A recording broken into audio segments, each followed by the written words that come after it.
অনেক কাজ করো, অনেক কাজ করো। হ্যাঁ অনেক কাজ করি।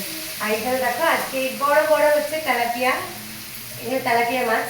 এই বড় বড় তেলাপিয়ার মাছের হচ্ছে ঝাল। তার জন্য হচ্ছে আদা রসুনের পেস্ট আনতে বলেছিলাম, কিন্তু আনিনি। এখন হচ্ছে কি টমেটো, পেঁয়াজ, কালো জিরে আর নুন, লঙ্কা গুঁড়ো, হলুদ গুঁড়ো দিয়ে হচ্ছে মাছের ঝালটা করছি। অনেকদিন বাদে তেলাপিয়া মাছটা খাচ্ছি, অনেকদিন এই তেলাপিয়া মাছটা খাইনি, তো রোজ রোজ ভালো লাগে না। তো আমার বড়মশাই প্রথম হচ্ছে এনে বলছে কি এগুলো কই মাছ, কই মাছ।